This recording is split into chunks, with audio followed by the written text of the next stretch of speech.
I stood at the edge of the pool, towel clutched tight, the water glinting like a cruel mirror. Caitlin's voice sliced through the chatter. "You're too fat for my pool, Elaine." Her smirk gleamed sharper than the wineglass in her hand. Guess froze. Nathan, my son, laughed, a weak traitor's chuckle. The check I'd signed for this pool, $40,000, burned in my memory. Rain tapped the windows, matching the storm in my chest. I didn't cry. My grip on the towel tightened. This wasn't over. Before we dive into this incredible story, please let us know where you're listening in the comments and subscribe to the channel. Thank you. The towel felt heavy in my hands, its rough weave digging into my palms. I'd been ready to slip into the pool, the water shimmering like a promise under the backyard lights. Caitlin's party was in full swing, neighbors, friends, their kids splashing despite the drizzle. I'd spent hours slicing fruit, arranging trays, making sure every detail was perfect for her. My swimsuit hugged me tighter than I liked, but I'd ignored the mirror. This was family. My family. Caitlin stood by the pool's edge, her blonde hair catching the glow, wineglass tilted in her manicured hand. She saw me step forward, my toes brushing the tiles. Her eyes narrowed just for a second before that smile, the one that never reached her eyes, curved her lips. She raised her voice, sharp as a blade. "Elaine, you're too fat for my pool. Let's not ruin the aesthetic." The words hit like a slap. I froze. The hum of chatter died. A kid giggled, then went quiet. Someone coughed. I felt eyes on me, dozens of them slicing through the humid air. My cheeks burned, but I kept my chin up. Caitlin sipped her wine, her gaze sliding to the guests as if she'd just told a joke. A few laughed, nervous, forced. Nathan stood a few feet away, his beer bottle sweating in his hand. He chuckled, a weak sound, and looked at the ground. "My son. My boy." His laughter cut deeper than her words. The pool's surface rippled, raindrops breaking its perfect calm. I saw my reflection, blurry, distorted, a woman who'd given everything. 5 years ago, I'd signed a check for $40,000 to build this pool, draining my savings after Tom's death. Caitlin had called it our dream. I'd believed her. Now the water mocked me, its chlorine scent sharp in my nose. The towel slipped from my hands, landing in a puddle. I didn't pick it up. "Really, Elaine?" Caitlin said, her voice dripping with mock concern. She set her glass on the table with a clink, loud in the silence. "It's my pool. Let's keep it presentable." I wanted to scream, to tell her I'd paid for every tile, every filter, every light that made her look like a queen tonight. But my throat locked. The guests shuffled, some turning to the food table, others whispering. A woman I didn't know touched my arm, her pity worse than their stares. I pulled away. "Ma'am, come on," Nathan muttered, finally looking up. His eyes were tired, avoiding mine. "It's just a joke." A joke. My chest tightened. I turned, my sandals slapping wet pavement, and walked toward the house. The rain was heavier now, soaking my hair, my swimsuit, my pride. I didn't look back.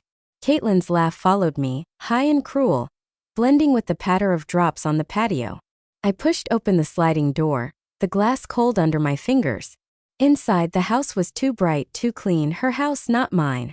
I sank onto the leather couch, my wet clothes sticking to the cushions. A framed photo of Nathan sat on the side table, his grin wide, from a time when he still called me every day. I reached for it, my fingers trembling. The rain hammered the windows and something in me broke. Nathan's photo was cool under my fingertips, his teenage smile frozen in time. I sat on Caitlin's couch, the rain's rhythm steady outside, and 5 years dissolved. I was back in the bank, the air thick with the smell of paper and ink. My pen hovered over the check. $40,000. Every penny I had left after Tom's funeral. The teller watched me, her brows raised, as if I were signing my life away. I was. But Nathan had begged, his voice soft over the phone. "Ma'am, it's for the kids. For Caitlin. Please." I'd written the check, my hand shaking, believing it would bind us closer. The pool was supposed to be ours. I blinked and the memory shifted. I was in their old apartment, toys scattered across the floor, the kids' laughter filling the air. Caitlin breezed in, her gym bag slung over her shoulder, her skin glowing from a workout. I was on my knees picking up blocks, my back aching. "You're so slow, Elaine," she'd said, not even looking at me. "Maybe lay off the desserts." She'd laughed, grabbing a water bottle, and left me with the kids for another 3 hours. I'd smiled, told myself she was stressed. I'd made dinner that night, left a pie on their counter. They never thanked me. Another flash. Nathan's face pale in my kitchen 2 years ago. He'd lost his job, his shoulders slumped under the weight of a new mortgage.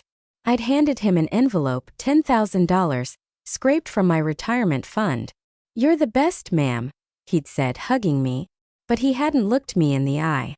Caitlin had called later, her voice sweet. "You're a lifesaver, Elaine." I'd believed her. Again.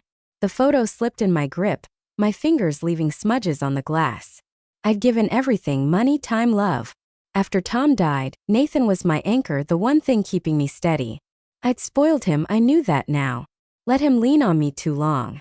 And Caitlin, she'd taken it all, her smiles hiding contempt. I remembered her glance at the party, that flicker of jealousy when a guest complimented my fruit tray. Why did she hate me? I'd never asked. Never dared. The rain softened, a faint drip now. I traced Nathan's face in the photo, my chest heavy. Every sacrifice replayed in my mind, the check, the toys, the envelope. I thought I was building a family. Instead, I'd built their throne and they'd pushed me off it. Caitlin's words echoed. "Too fat for my pool." Nathan's laugh followed, weak but piercing. I'd given them everything, and they'd given me shame. I set the photo down, my hand steady now. The house was quiet, the party's noise muffled by the walls. I stood, my wet swimsuit clinging to me, and walked to the window. The rain had stopped. Clouds parted, a sliver of moonlight cutting through. I wasn't their doormat anymore. For the first time in years, I felt something sharp and clear: anger, yes, but also resolve. I'd given them the pool. I could take it back. The rain was gone. I stood by the window, Caitlin's house silent behind me, and knew I was done being their victim. My reflection stared back, my brown eyes hard, my damp hair plastered to my neck. I wasn't the Elaine who'd signed checks and smiled through insults. Not anymore. I moved to the kitchen, my sandals squeaking on the tile. My purse sat on the counter, its leather worn from years of use. Inside was my old notebook, pages yellowed, stuffed with numbers and names. I flipped it open, my fingers quick, purposeful. There, Mike, the contractor who'd built the pool. His card was still taped to the page, his number scrawled in faded ink. I grabbed my phone, my thumb hovering over the screen. Not yet. I needed a plan. The next morning I drove to the Daily Grind, a cafe a few blocks from my house. The air smelled of coffee and cinnamon, the hum of conversation wrapping around me like a blanket. Marge was already there, her gray curls bouncing as she waved me over. She'd been my friend since Tom's funeral, the only one who never pitied me. I slid into the booth, the vinyl creaking under me.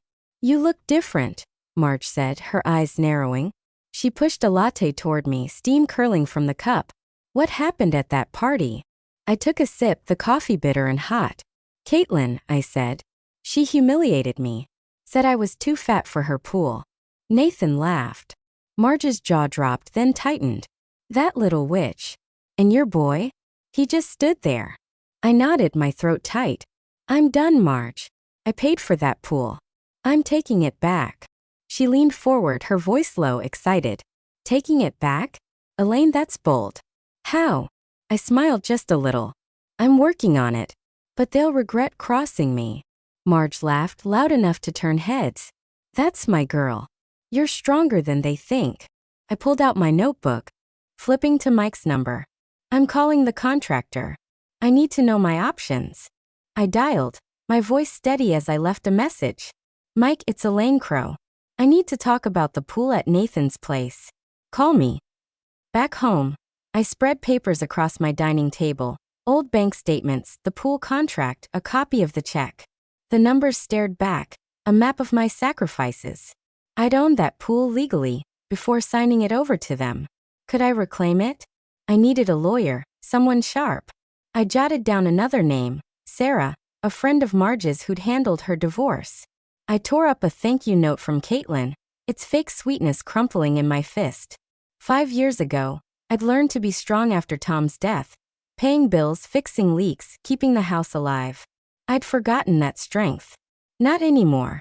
Later, I stopped by the cafe again for a refill. At the counter, I overheard a neighbor, Tom Wheeler, grumbling to the barista. Caitlin's been parking her SUV across my driveway again. Thinks she owns the street. I paused, my cup warm in my hands. Caitlin's arrogance wasn't just my problem. Others saw it too. Tom's complaints could be useful. Leverage, maybe. I leaned closer, pretending to study the menu, and listened. He was angry, detailed, specific. I pulled out my notebook and wrote his name down. This was just the beginning. Tom Wheeler's voice carried over the cafe's hum. His complaints about Caitlin's SUV, a gift I hadn't expected. I scribbled his name in my notebook. The pen scratched loud in my ears. The coffee in my hand had gone cold, but my mind was sharp, piecing together a plan. Caitlin's arrogance wasn't just my fight. Others resented her too. I could use that. I left the cafe, the Seattle air damp but clear, the pavement glistening from last night's rain. My car's engine hummed as I drove to Sarah's office, the lawyer Marge had recommended. Her building was a squat brick structure, its windows fogged with condensation. Inside, the receptionist's desk smelled of lavender, a faint comfort. I clutched my folder of documents, bank statements, the pool contract, anything that proved I'd paid for Caitlin's pride and joy. Sarah's office was small, cluttered with legal books and a wilting fern. She was younger than I'd expected, her dark hair pulled into a tight bun, her handshake firm. "Elaine, right?" she said, her voice crisp but warm. "Marge said you're ready to fight." I slid the folder across her desk, its edges worn from my grip. "I want my pool back. I paid for it. They don't deserve it." Her eyes flicked to the documents, then back to me. "Bold move. Tell me everything." I recounted the party, Caitlin's words, Nathan's laugh, the guest stares. My voice shook, but I kept going, detailing the $40,000 check, the years of sacrifices. Sarah listened, jotting notes, her pen moving fast. "You've got a case," she said finally, leaning back. "The contract's in their name, but your financial contribution gives you leverage. We could argue undue influence or unjust enrichment." "English, please," I said, half smiling. She laughed, a quick, bright sound. "It means Caitlin and Nathan benefited from your money without giving you anything back. We can demand compensation. Or the pool itself." My heart raced. Can we really take it? It's tricky but possible. I'll need more details, bank records, emails, anything showing their promises. She tapped the folder. "This is a good start." I left her office lighter, the folder still in my hands but feeling less like a burden. The sky was gray, but no rain fell, as if the city was holding its breath. Back home, I called Tom Wheeler. His phone rang twice before he picked up, his voice gruff. "Yeah. Tom, it's Elaine Crow, Nathan's mom. I heard you at the cafe, about Caitlin's parking. I'm dealing with her. Can we talk?" A pause, then a grunt. "She's a piece of work. Sure, come by tomorrow." I hung up, my pulse steady. Tom wasn't a friend, but he was a start. I spent the evening digging through old emails, finding one from Caitlin, pre-pool, gushing about how we're family. Elaine will share everything. Lies. I printed it, adding it to my folder. The printer's hum was a battle cry. Next I called Mike the contractor again. He answered this time, his voice rough from years of site work. "Elaine? Been a while. What's up with the pool?" "I need to know if it can be moved," I said, my words deliberate. "Physically. To my property." A low whistle. "That's a hell of a job. Expensive. But yeah, it's doable. I'd need to see the site, check permits." "Name a time," I said. "Friday noon. Your place." I marked it in my notebook, the pages filling fast. My dining table was a war room now, papers and coffee mugs scattered like soldiers. I leaned back, staring at the ceiling. Caitlin thought she'd won, parading her perfect life in my pool. Nathan thought he could hide behind her.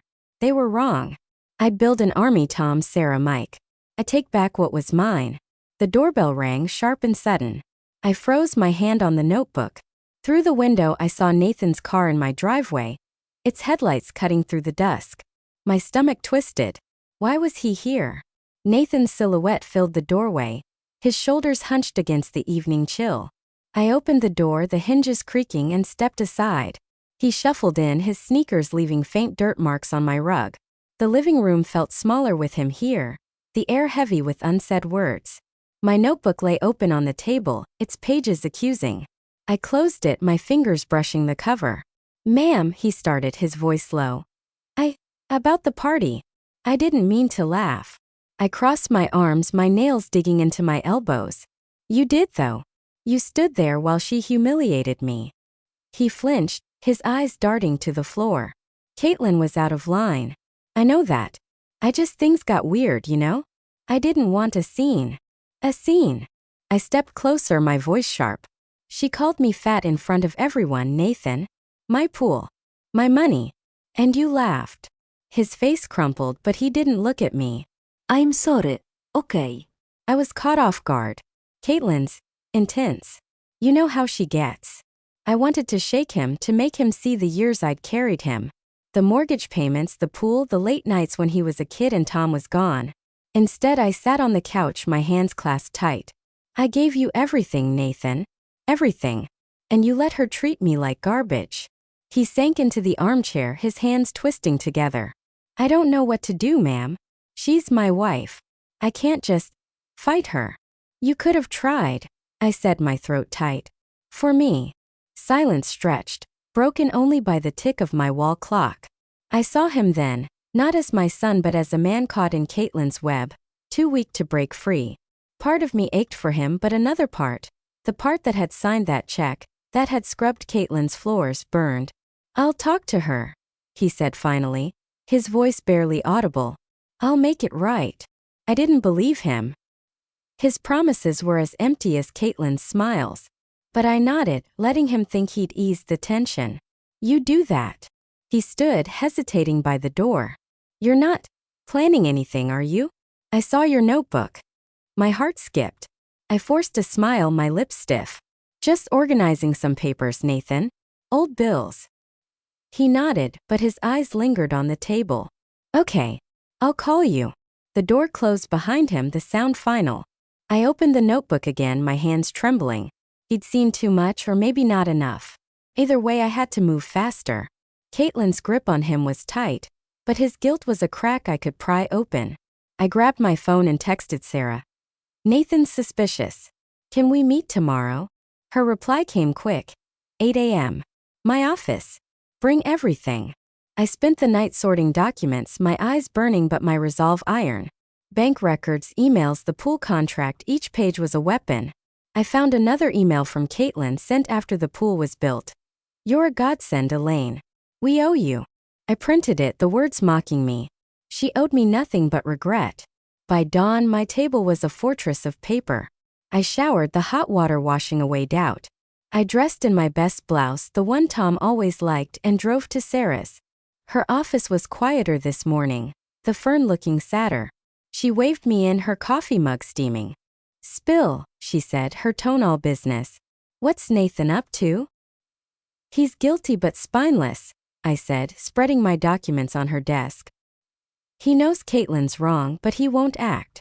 I need to hit them where it hurts, the pool." Sarah grinned, her eyes sharp. "I like your fire. We'll draft a demand letter, citing your contributions. It'll scare them. If they don't budge, we go to court." I nodded, my pulse quickening. This was real now. I was fighting back. As Sarah typed, her fingers flying, I glanced out her window.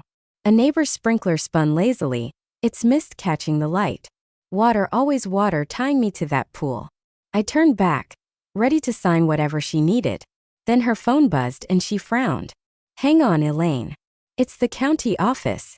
About your permits." Sarah's frown deepened as she listened to the county official, her pen tapping the desk. I leaned forward, my hands gripping the folder, the paper crinkling. The office felt too warm, the air thick with the scent of stale coffee and ink. Outside, the sprinkler's mist faded, leaving only damp pavement.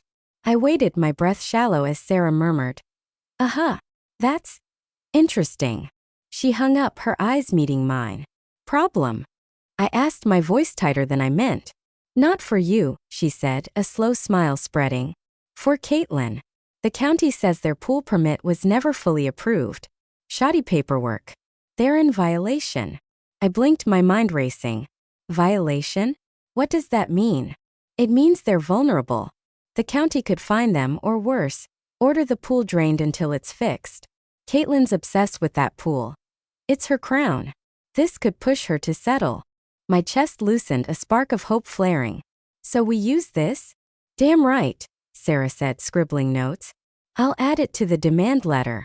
Your contribution, their negligence. It's a 1-2 punch. I nodded, my fingers tracing the folder's edge. Caitlin's perfect life had a crack and I'd widen it. I pictured her face, that smug smile faltering when she read Sarah's letter. The pool, her symbol of control, could be her downfall. I stood ready to leave, but Sarah raised a hand. One more thing, she said. I checked Tom Wheeler's complaint. He's filed 3 reports about Caitlin's parking. The neighborhood association's fed up. If we loop them in, it's more pressure. I grinned, the first real smile in days. Tom's meeting me today. I'll get details. I drove to Tom's house, the Seattle suburbs quiet under a cloudy sky. His place was a modest ranch, its lawn patchy but neat. He opened the door, his flannel shirt wrinkled, his eyes wary. Elaine. Come in. His living room smelled of wood polish and dog hair. A retriever snoring by the couch. I sat, my notebook open. Tom, you said Caitlin's been blocking your driveway. How bad is it? He snorted, leaning back. Every damn week. Her SUV's there, bold as brass, like she owns the street. I've got photos, dates. Even called the cops once. Photos. I leaned forward, my pen ready. Can I see them? He pulled out his phone, scrolling through images. Caitlin's sleek black SUV, parked carelessly across his driveway. Timestamp stretched back months. She laughed when I confronted her. He said, his voice bitter. Said I should be grateful for her classing up the neighborhood. I wrote fast, my heart pounding. This wasn't just leverage, it was ammunition. Can you send me these? And the police report. Tom nodded, his jaw tight. Anything to stick it to her. I left his house with a zip file of photos and a promise to keep him updated. Back home, I forwarded everything to Sarah. My fingers flying over the keyboard. The demand letter was taking shape. A blade aimed at Caitlin's pride. I imagined her reading it, her wineglass trembling. Nathan pacing behind her. They'd underestimated me. I walked to my backyard, the grass damp under my shoes. My lot was smaller than theirs, but big enough. I pictured the pool here, its water gleaming in my space, not hers. Mike was coming tomorrow to assess the move. It was crazy, but it felt right. I paid for it. I'd earned it. As I turned to go inside, my phone buzzed. A text from Nathan. Ma'am, we need to talk. Caitlin's upset about something. Can I come over? My grip tightened. Upset? Good. But his tone worried me. Was he fishing again, or had Caitlin sniffed out my plan? I stared at the screen, the words blurring, and typed back. Tomorrow. I'm busse. I hit send, my thumb steady, and stepped into the house, the door clicking shut behind me. I sat in my car, the engine still ticking, my notebook open on the passenger seat. The pencil scratched as I sketched my future. A future they'd never see coming. Nathan's text from last night, pleading for a talk, burned in my mind. Caitlin's upset was my signal. The demand letter had landed. Good. Let her squirm. But I wasn't done. The pool was mine again, and I'd make sure it stayed that way. I drove to Sarah's office, the Seattle sky clear for once, sunlight glinting off wet pavement. Her building smelled of dust and coffee. The receptionist's radio humming softly. Sarah was waiting, her desk buried under papers, a half-dead fern drooping in the corner. Elaine, she said, her voice brisk. You're early. Ready to tighten the screws. I slid my folder across the desk, its weight grounding me. I want the pool in my yard. And part of their land. Can we do it? Her brows shot up, but she grinned. You don't mess around. Let's see. She flipped through my documents, her pen tapping. There's a clause in the original property agreement. Your name's still on a portion of their lot. A surveyor's error from when you helped with the mortgage. We can claim it. Is it solid? I asked, leaning forward. Like concrete, she said, her eyes gleaming. We'll file a quiet title action. They won't know until it's too late. I nodded, my pulse steady. Do it. Next, I called Mike, the contractor from the parking lot. His voice crackled through the phone. Rough but reliable. Elaine, site visits tomorrow. Moving that pool's a beast, but my crew's ready. 1 week tops. Make it quiet, I said. No leaks. You got it, he said. My guys are ghosts. I hung up, my fingers drumming the steering wheel. The plan was taking shape, each piece locking into place. I drove home, the suburbs rolling past, green lawns mocking Caitlin's obsession with perfection. My backyard waited, smaller than theirs but mine. I grabbed a can of chalk spray from the garage, its nozzle cold in my hand, and stepped onto the grass. The sun warmed my shoulders as I marked the ground, white lines curving where the pool would sit. Each spray was a promise, a reclaiming. I stood back, the grass now a map of my victory, and felt something I hadn't in years: control. Back inside, I spread the property agreement on my table, its fine print a maze I'd mastered. Sarah was right. The surveyor's error gave me a foothold. I signed the paperwork she'd emailed, my pen steady, each stroke a step toward freedom. Nathan's face flashed in my mind, his voice soft, begging me to stop. Pushed it away. He'd chosen Caitlin. He'd live with it. I poured coffee, the mug warm in my hands, and stared at the chalk lines through the window. The pool would be here, gleaming under my sky, not hers. And the land? A slice of their precious lot, sold to the highest bidder. Caitlin's status would crumble. I smiled, the first real one in weeks. My phone buzzed, a text from Tom Wheeler. Caitlin's losing it on social media. Check her page. My thumb hovered over the screen. She was unraveling just as I'd hoped. I opened her profile, her words waiting like a confession. Caitlin's social media page glowed on my phone. Her posts a storm of rage and desperation. This is our pool. How dare she? She'd written, the words screaming entitlement. I scrolled, my lips curling. Neighbors had chimed in, some mocking, others unfollowing.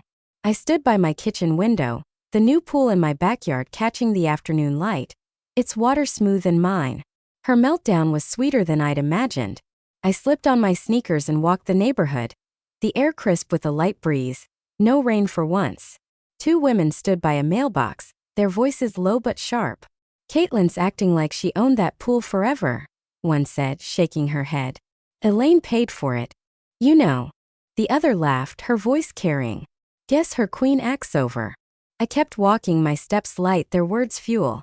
Caitlin's crown was slipping and I'd pushed it. Later I stopped by the fitness club, not for exercise but to see the damage. The lobby buzzed, glass doors fogged with condensation. Through the window I saw Caitlin by the smoothie bar, her face red, her hands slashing the air. Her usual posse stood back, their expressions tight. It's my reputation. Caitlin snapped, her voice piercing. She can't do this. A woman in yoga pants rolled her eyes. You pushed her too far, Kate. Own it. Caitlin froze, her mouth open, then stormed out, nearly knocking over a display. I turned away, my chest warm with satisfaction. She was crumbling.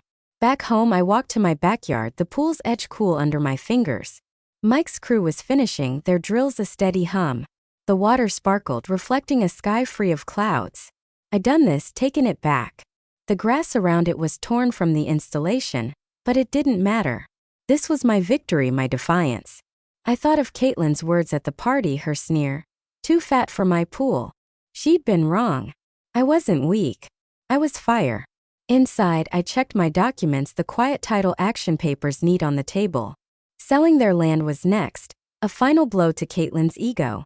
I pictured her face when she learned, her wineglass slipping from her hand. But Nathan's smile, his boyish grin from years ago, flickered in my mind. I shook it off. He'd made his choice. Still a pang lingered, sharp and unwanted. The breeze carried voices from the street. More neighbors, their laughter louder now. Caitlin's fall was public, her status in tatters. I opened her social media again, her latest post a rambling defense, liked by no one. She was alone now, her allies gone. I closed the app, my thumb steady, and walked back to the pool. The water rippled, a soft invitation. I kicked off my shoes, tempted to dive in to claim it fully. A shadow moved by the fence. I turned, my breath catching. Nathan stood there, his face pale, his hands shoved in his pockets. His eyes locked on the pool, then on me, full of something I couldn't name. Fear, maybe, or regret. I froze, my hand still on the pool's edge as he stepped closer. Nathan's shadow stretched across the grass, his face ghostly in the fading light. He stood by the fence, his hands trembling, the pool's reflection dancing in his eyes. I straightened, my fingers brushing the pool's edge, my heart caught between pity and steel. Rain began to fall, soft at first, tapping the water like a warning. I stepped toward the house, gesturing for him to follow. He did, his steps heavy, as if the ground pulled him down. Inside, my living room was dim, the old couch sagging under memories. I set my notebook on the table, its pages closed but heavy with intent. Nathan stood by the door, his jacket dripping. "Ma'am," he said, his voice cracking, "you sold our land? Part of our yard? How could you?" I pulled the quiet title documents from a folder, their edges crisp, and laid them before him. "It was mine, Nathan. A surveyor's mistake from when I saved your house. I took it back." He stared at the papers, his breath shallow. "You didn't tell me. You didn't warn us." "You didn't warn me," I said, my voice low, steady. "When Caitlin humiliated me, you laughed. You chose her." He sank onto the couch, his hands covering his face. "I didn't mean it, ma'am. She gets in my head. I couldn't stop her." "You didn't try," I said, stepping closer. "I gave you everything, money, time, that pool. And you let her spit on me." His shoulders shook, a sob breaking free. I saw him then, the boy who'd clung to me after Tom died. His small hands trusting. But that boy was gone, replaced by a man too weak to stand up. I wanted to comfort him, to smooth his hair like I used to. Instead, I crossed my arms, my nails biting my skin. "Ma'am, please," he said, looking up, his eyes red. "Stop this. Give it back. Caitlin's falling apart. The neighbors, her friends, they're all against her. We can't lose more." I leaned against the table, the documents between us. "You lost me first, Nathan. When you stood there silent while she tore me down." He flinched, his voice a whisper. "I know I messed up. I'm sorry. I'll fix it. I'll talk to her." "Too late," I said, my words final. "This isn't about apologies. It's about consequences." The rain grew heavier, drumming the windows, its rhythm matching my pulse. Nathan's face crumpled, but I held my ground. The pool's shadow flickered on the wall, a reminder of what I'd reclaimed. I'd given him a chance, years of chances. No more. He stood unsteady and moved to the door.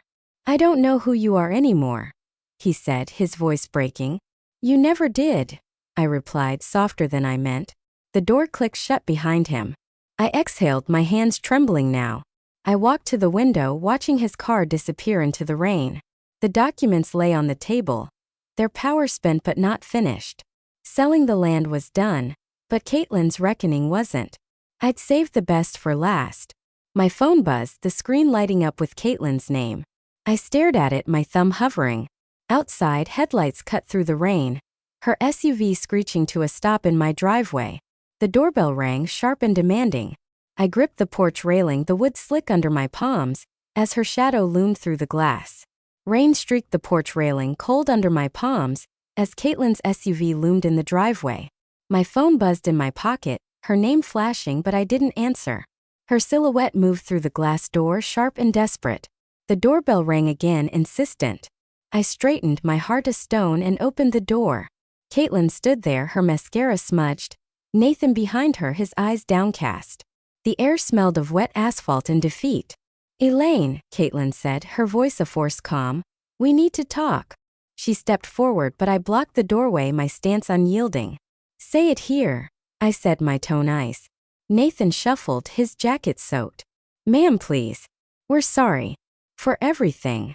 I clutched the folder of documents, land sale papers, proof of their ruin, against my chest. "Sorry doesn't erase what you did," I said. "You laughed, Nathan. You let her call me worthless." Caitlin's lips trembled, but her eyes flashed. "I was wrong, okay? I shouldn't have said that. But think of the kids, Elaine. They love you." I laughed, a sharp, bitter sound. "You don't get to use my grandkids. Not after you spat on everything I gave you." I held up the folder, its weight a weapon.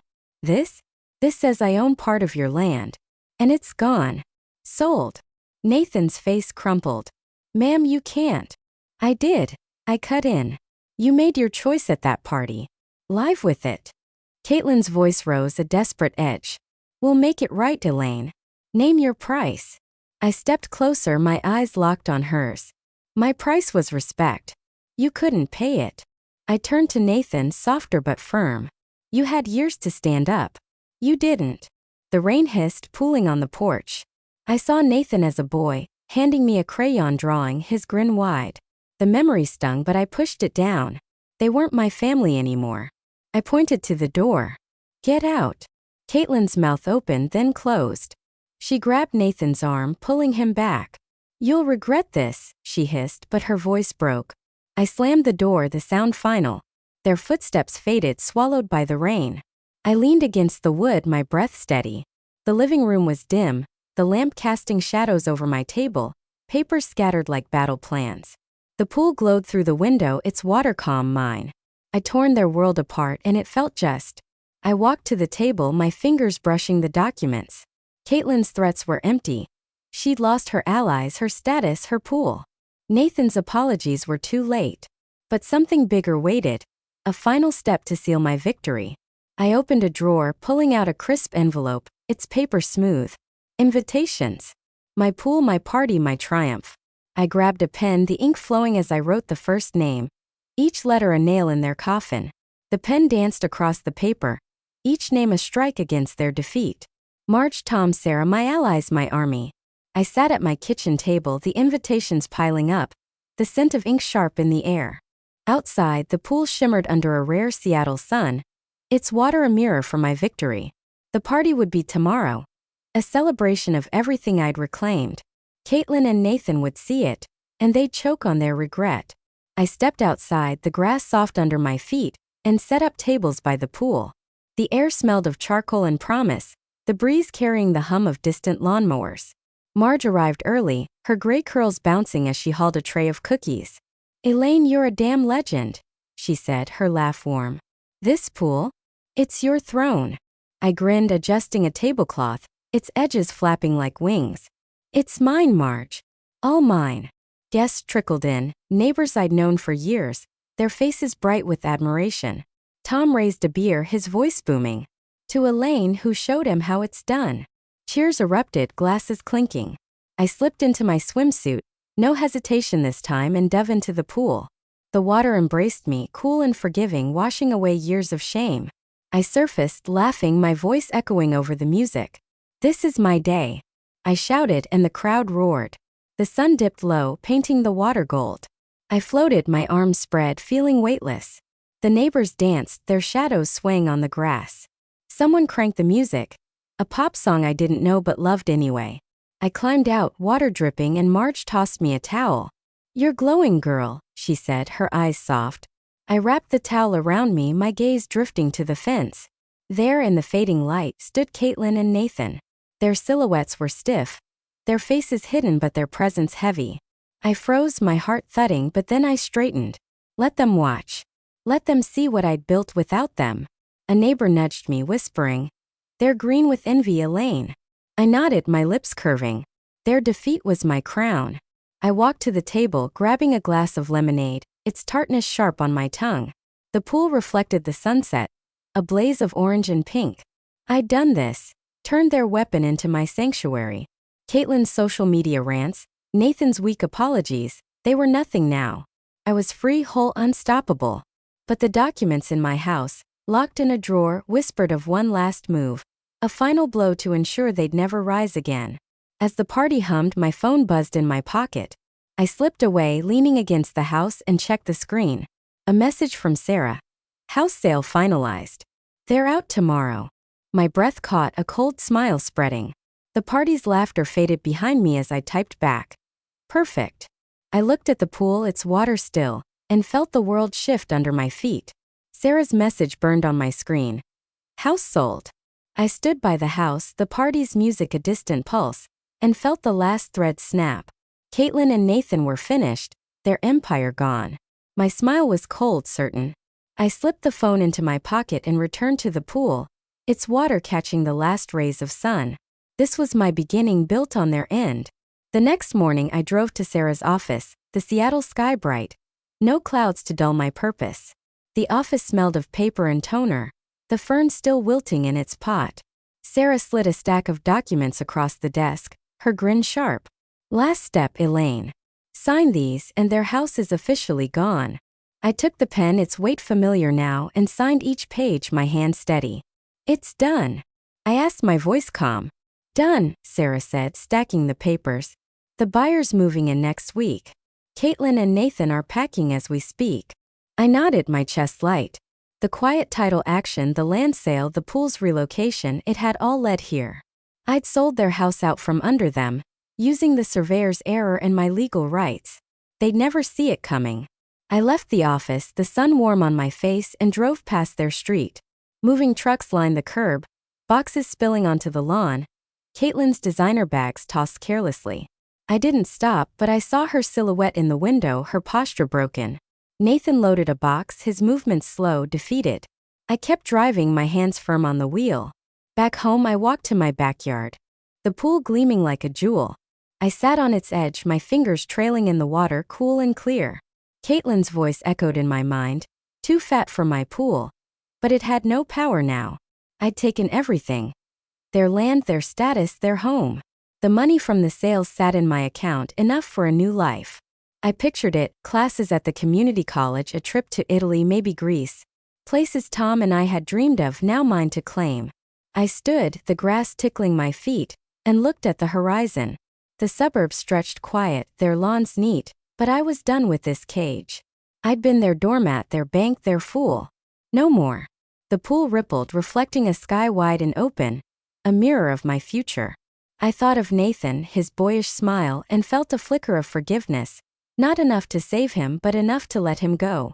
A neighbor's voice carried over the fence, gossip about Caitlin's rushed move. They're gone for good, she said, her tone gleeful. I smiled, turning back to the house. Inside, I opened my laptop, the screen bright with possibilities. I clicked on a travel site, my fingers hovering over destinations. Paris, Rome, Athens, each name a promise. I leaned back, my eyes shining, and started to type. The world was waiting. If you enjoyed this story, please like this video, subscribe to the channel, and leave a comment about what impressed you most about this story. Thank you for watching.